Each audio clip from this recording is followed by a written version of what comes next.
welcome back. It's really warm here and I'm feeling really good today. So I think we're gonna go through a basic flow, but one that is going to involve more standing and balancing postures. So have your blocks ready. This shouldn't take more than 20 to 30 minutes. Feel free to repeat it a few times if you'd like, and let's get started. So I'm going to begin again in child's pose. I think that's always a really great place to start. It really kind of brings you back to your breath. This is a very safe posture.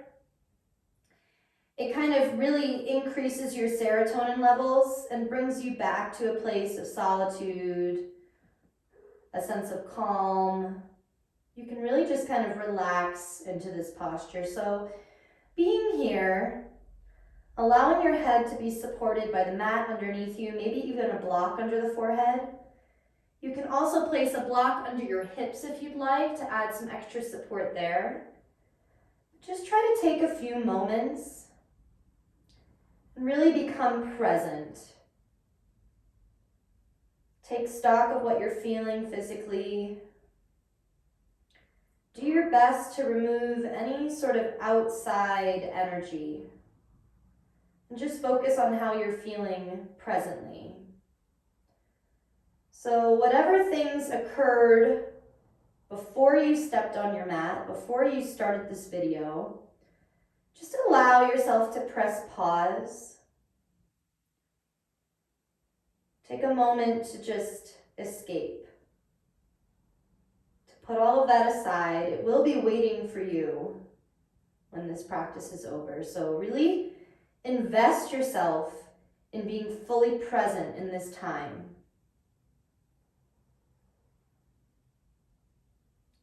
On your next inhale, let's come up into all fours. We'll just take a few rounds of cat-cow to warm up the spine. So knees underneath the hips, hands underneath the shoulders. Inhale, drop the belly, lift the eye gaze, lift the tailbone. Exhale, reverse it. Find your cat pose, chin to chest, eyes to thighs. Inhale, find your cow pose again. See if you can deepen this time, allowing a little bit more movement to take place, noticing as you start to shift your weight, those different sensations occurring in the back body. Exhale, chin to chest, eyes to thighs. Push the floor away. Be active here. How far can you push your spine towards the ceiling? A few more just like that. I'm not using music, but you are more than welcome to turn some music on. I used to dance as a kid. Well, actually, I danced all the way through college. But I've always found that music actually really kind of invites and inspires a sense of movement. So I'm not using it here just so that you can hear me, but allowing some music to play lightly in the background is always a really great way to just kind of bring ourselves to a good emotional place. I'm allowing for some organic movement here, letting my hips rock from side to side.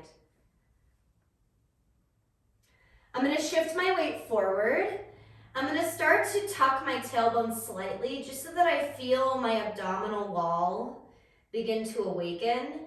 And then I'm going to shift myself back with my toes tucked. This is going to stretch out my knees. So you start to feel flexion here, a sense of stretch over the tops of the knees, maybe even the soles of the feet, and just keep doing that a few times. And as you shift forward, maybe allowing the heels to remain off the mat, giving yourself a little massage on the patellas.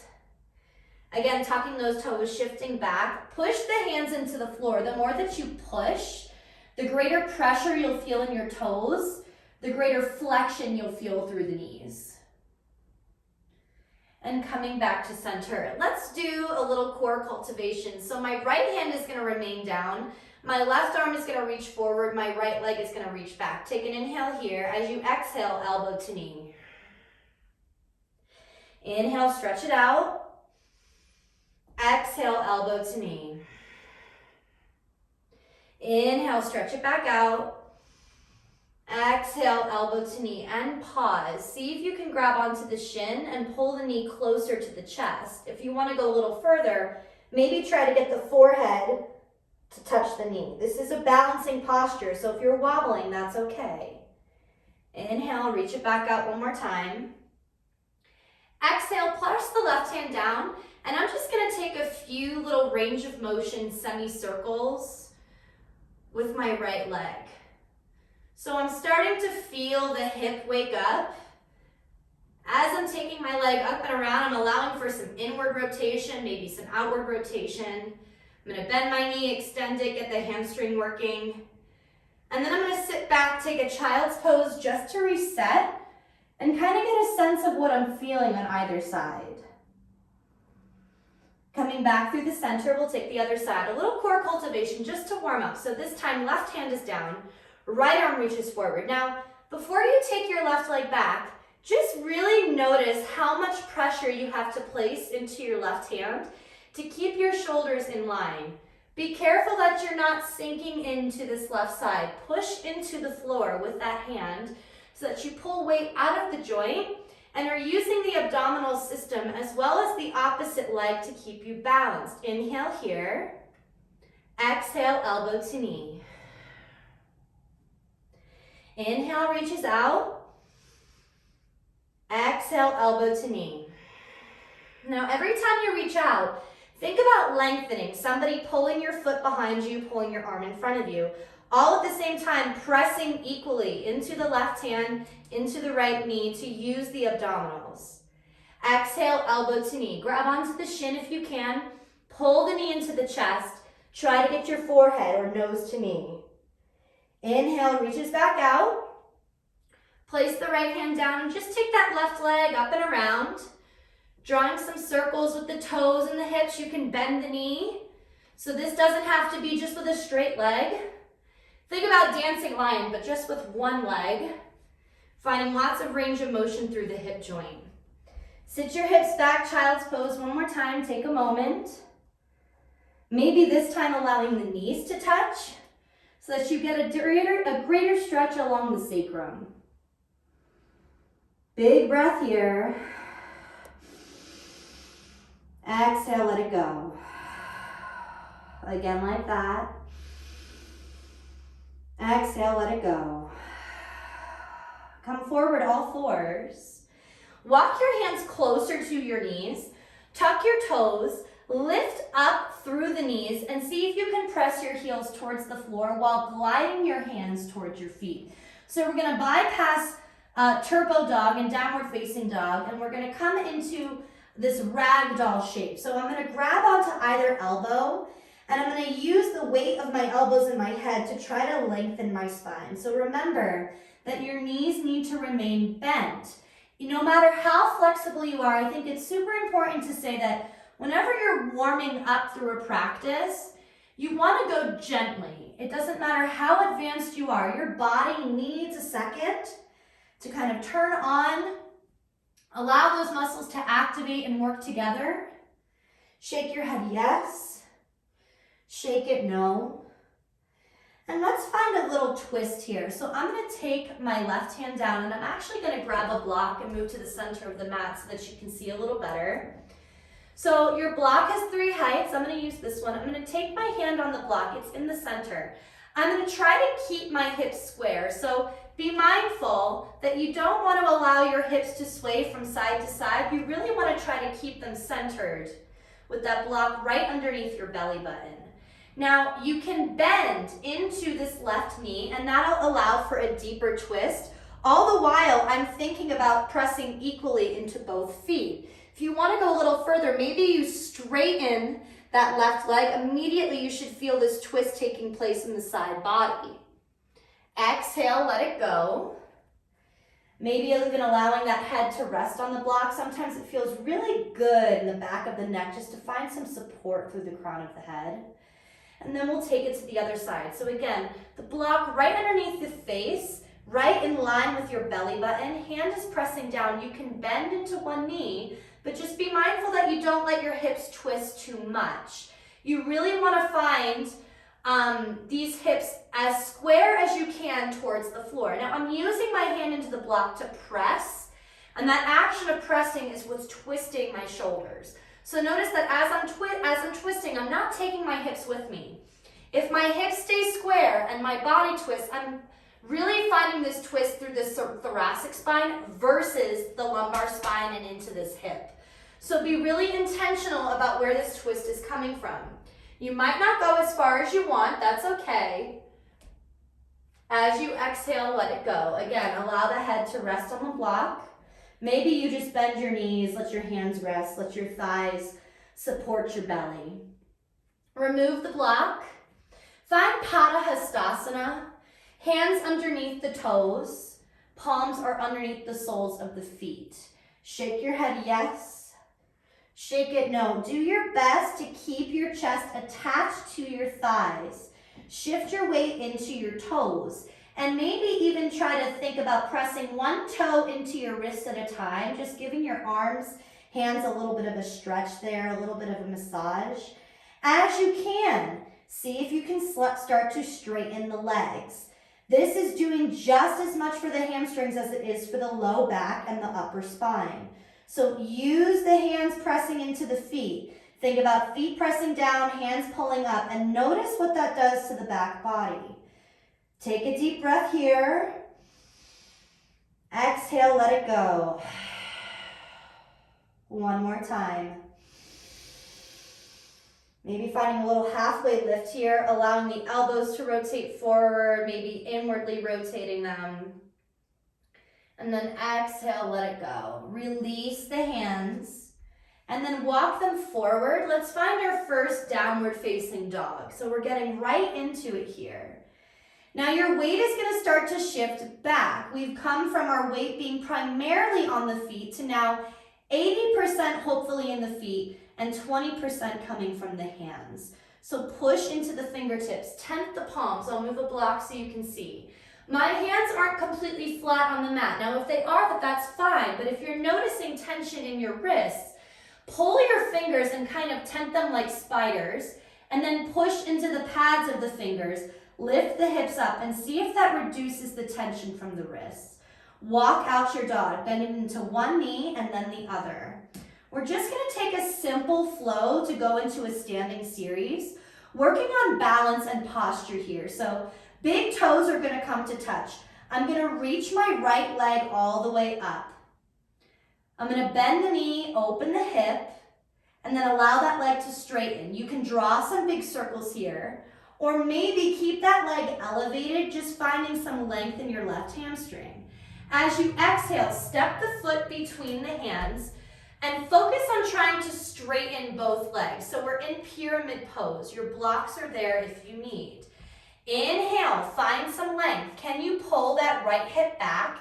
Can you come high on your left toes? Now I'm going to ask you to shorten your stance so that no matter where you are, hopefully we have both feet on the ground. Now they're not in line with each other. My feet are hip distance apart, so think about them being on railroad tracks. Take an inhale here. As you exhale, lengthen. See if you can allow your chin to come closer to your shin. Inhale, find some length. Exhale and fold as much as you can. You can always lower the blocks if you feel like you can go a little further. Inhale one more time. And now here's the challenging part. I'm going to ask you to take your blocks with you. Push the floor forward and step your foot towards the back. Shake your head yes. Shake your head no. Your strap, if you have one or maybe you have a towel, is there to help you. We're going to come into a standing toe bind. So for my very, very beginners, if you're not feeling super flexible, I want you to take your strap, put it underneath the sole of your foot. With both knees bent, grab onto the strap with that same hand. Place your other hand on your hip and just start to shift your weight into that left foot. So I'm allowing my weight to come from both feet to one. And just practicing that a few times immediately should tell you what part of your body, what part of your leg needs to turn on to keep you on balance.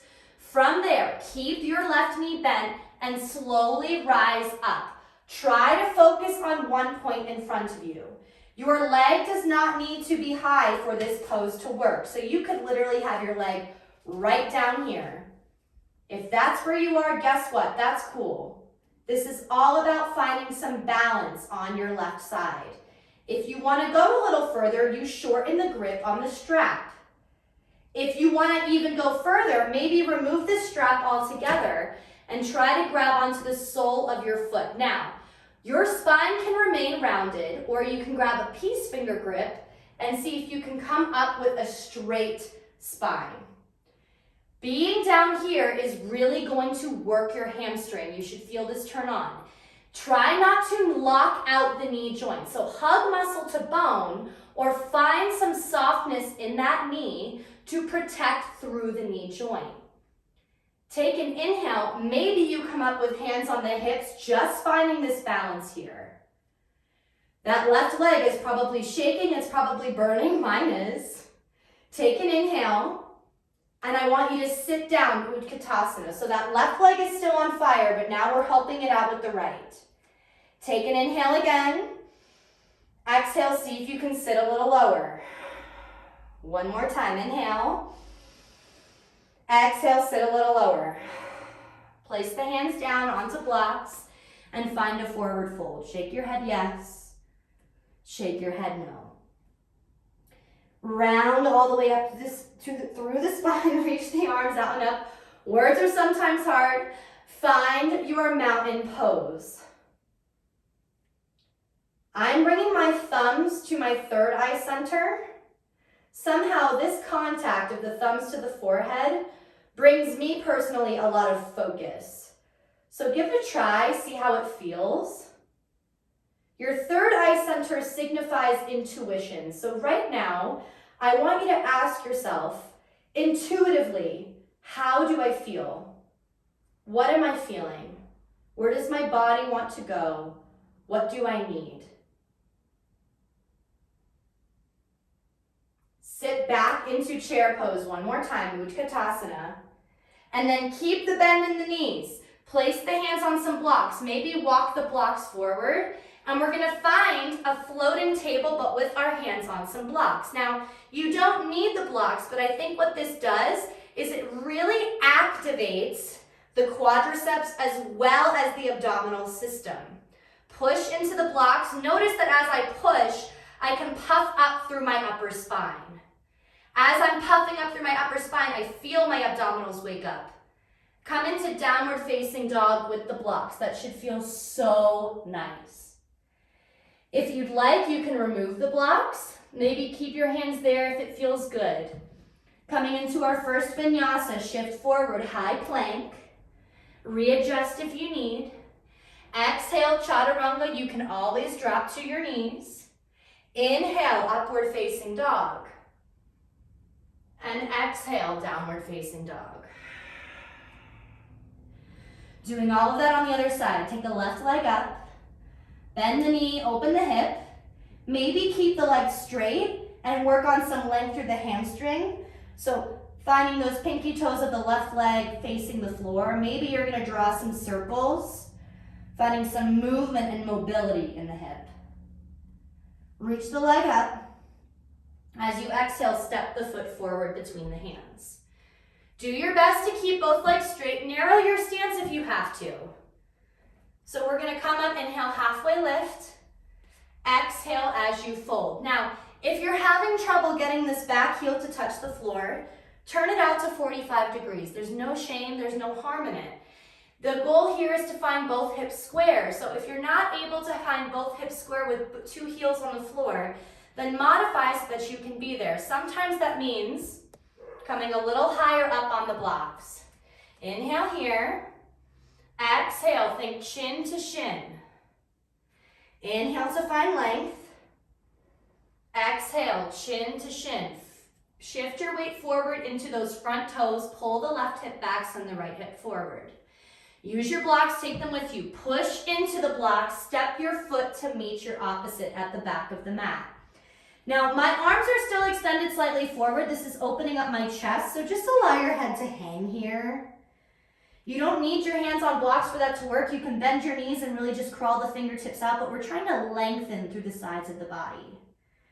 Your strap is there if you need. I'm gonna lose my strap this time so that you can see it without. Placing that strap underneath your left foot. I'm going to interlace my fingers. You can also grab a peace finger grip and take one hand to your hip.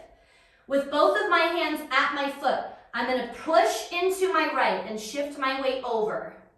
And then I'm going to step my foot back down. As I'm doing this, I'm starting to notice the second I lift my heel, it's my glute and hamstring connection that is starting to take place. And this is what I need to focus on in order to find some balance. So I'm going to keep my knees soft and I'm going to rise up. Notice my back is still rounded here. This is really activating through my hamstring. If I want to, I can stretch this knee, but I'm not going to lock out the knee. I'm going to hug muscle to bone. So I'm using my quadricep. Can you see that action? Using my quadricep to protect this joint. You can always have it soft. Both are going to strengthen the legs. Switching to a peace finger grip, I'm going to come up with a straight spine. What I'm noticing here is what parts of the leg are turning on. Wobbling will happen. That's okay. Your job is to remain focused. Find some stillness. Take an inhale. Exhale. Sit up a little taller. One more. As you exhale, sit it down. Utkatasana, chair pose. Coming into a balance, let's find floating chair. So you're going to attach your belly to your thighs. You're going to sweep your arms back. Now try this at the same time. As you sweep your arms back, can you lift your heels? Maybe they just come up for a moment. Try that again. As you sweep your arms back, see if you can lift your heels up. Now squeeze the ankles together. The more you squeeze to the middle to your center line, the greater balance you'll have. I'm thinking knees touching, shins touching, calves touching, inner thighs squeezing together, ankles are making contact. Take another breath. Exhale, forward fold. Shaking the head, yes, and shaking it, no. Inhale, round all the way up. Finding balance on two legs, mountain pose. This time, standing at attention, palms facing forward. Think about length through the crown of the head. So imagine my fingers pulling at your ears, pulling your ears up. Imagine someone pulling your wrists down. So we're finding equal and opposite action happening from the crown of our head through the tips of our fingers. Press into all 10 toes. Feel the activity happening just here.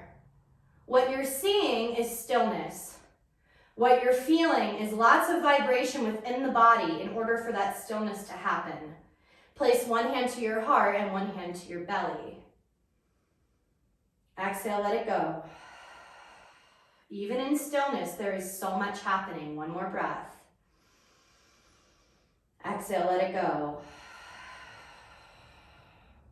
Bend the knees, place the hands to the floor. Come into a little squat here. See if you can tuck your chin to your chest, just releasing that low back. Maybe shifting your weight forward into the hands. Maybe pressing it back towards the heels. Again, just like that, noticing what it's doing to the upper body. Since we're here, if you'd like to practice a little Bakasana crow pose, this is a great place to start. So the hands are pressed into the floor. Now, the idea here is do not look between the hands. You want to look forward. That's the biggest thing that I see when students are having trouble with crow, is they're all looking down. Your eyes are your trajectory. So if you want to go forward, you have to look forward. And maybe it just starts like that. Maybe it's just you shifting forward, finding a little lift of the toes and then coming back, testing your balance. Maybe it's just one foot and you come back down. Maybe it's the other foot and you come down. Maybe it's little hops. Just getting used to putting weight into the hands. Remember, before we could walk, we had to crawl. Before we could crawl, we had to figure out how to slide. So there are steps and a lot of milestones that you have to hit in order for something to happen. But the only way you get there is by starting. Bending at the knees. I'm going to place my knees on the floor. I'm going to sit down. I'm going to take my legs forward. Let's come into Baddha Konasana, butterfly pose. And I'm going to take us through a little sea turtle pose today, which I really love. Feels super, super nice. So with Baddha Konasana, we're gonna hang on to our ankles and pull our chest forward while pressing our knees down. Now, in this position, I want you to think about pulling your heels as close to your pubis bone as you can.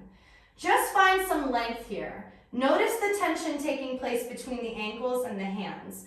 I have to pull on my ankles, but equally press down with my knees. This is stretching out my inner thighs. It's also finding a sense of mobility in the knee joint. You might feel a stretch at the kneecaps. Take an inhale. Now, as you exhale, I don't want you to think about leaning forward with a straight spine. I literally want you to just round. And I want you to feel that pressure in the blade edges of the feet. Notice what's going on in the inner thighs. Let your head hang. Allow yourself to breathe and stay here for a moment.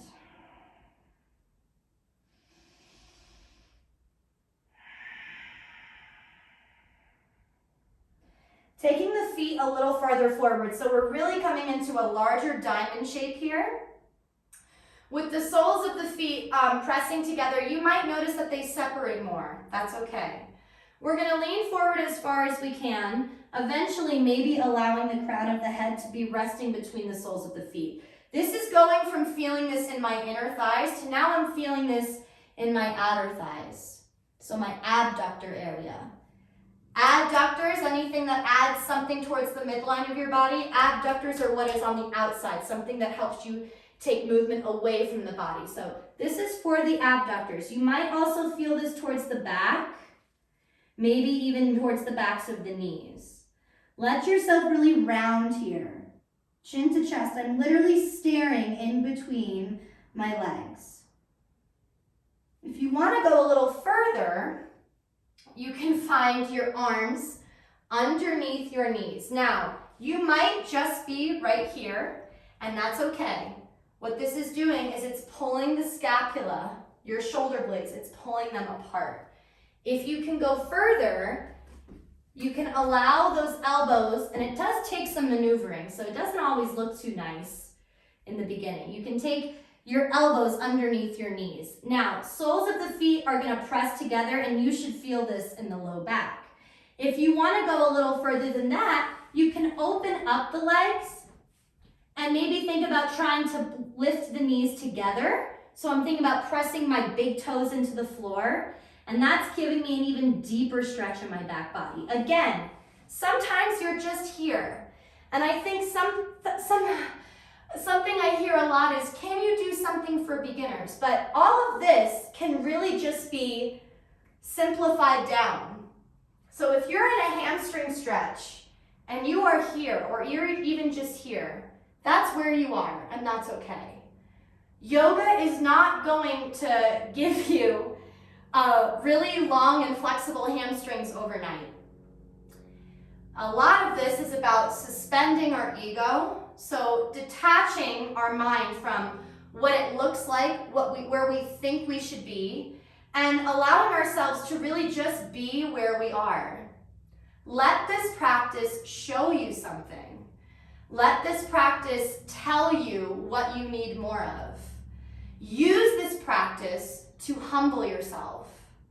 You can also use this practice to really motivate yourself. I'm taking a nice hamstring stretch here. Take a deep inhale.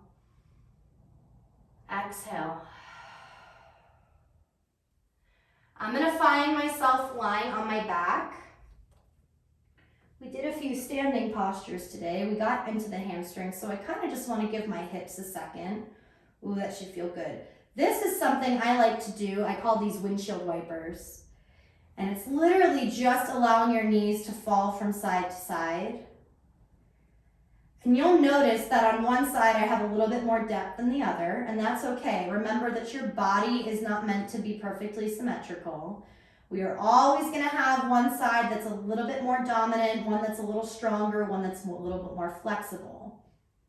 And everything we do, everything that we've done since day one of our birth, since day one on this earth, has impacted your body to where it is at this moment.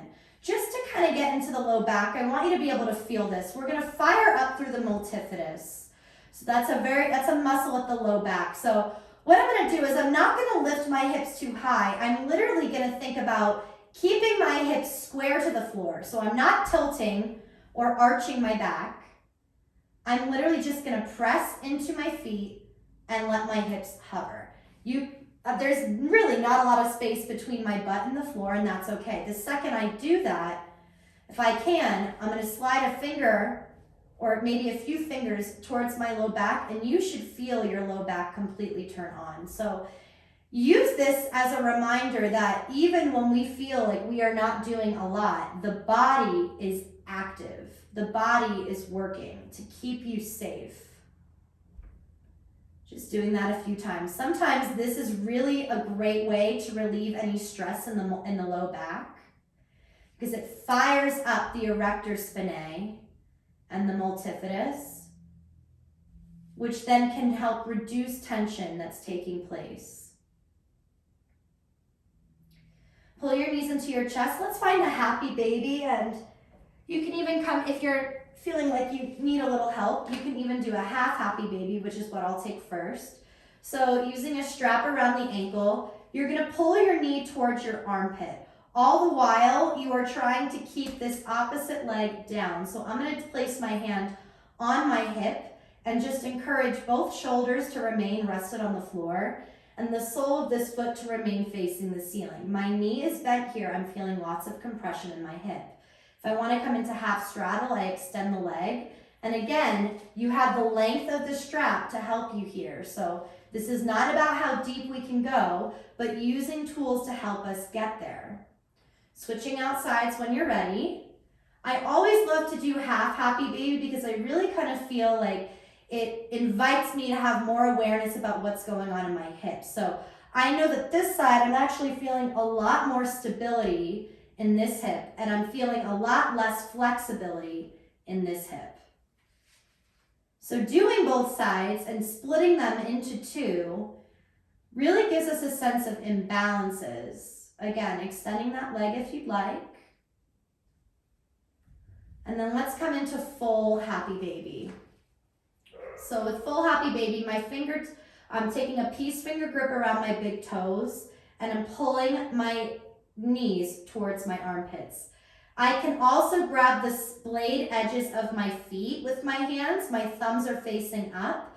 And when I do this, as I'm pulling my knees down, I'm thinking about my tailbone pressing to the floor and the back of my neck making full contact. So I'm really trying to imprint my spine on the floor here.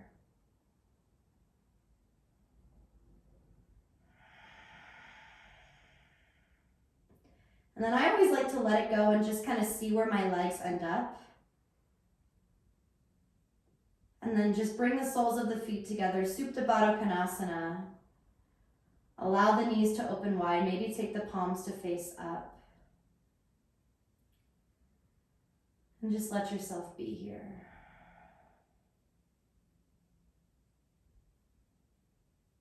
We really only got into one standing posture, so I apologize if I made it seem like we were gonna really kind of get into a deep work and sweat today, but you know, sometimes you just have to follow what your body is asking for. And in this moment, I'm craving some stillness, so if you need more, go back and try all of that again, but if you need a little less, if you're feeling like I am, allow yourself to just be here. And let yourself be.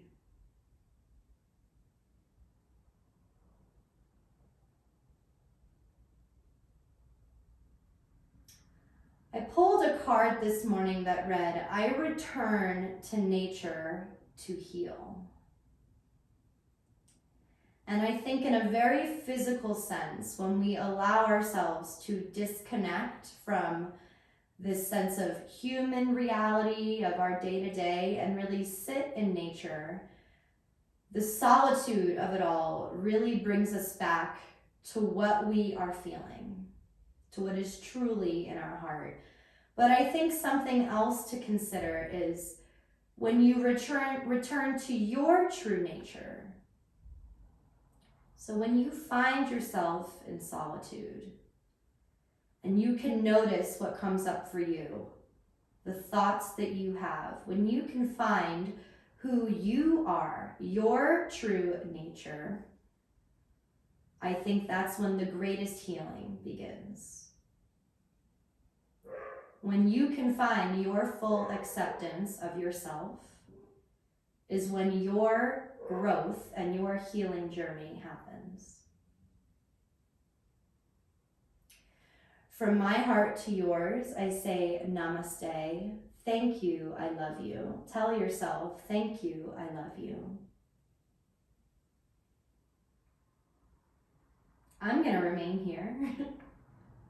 I hope you have a beautiful rest of your afternoon, morning, evening, whatever day it is that you're watching this.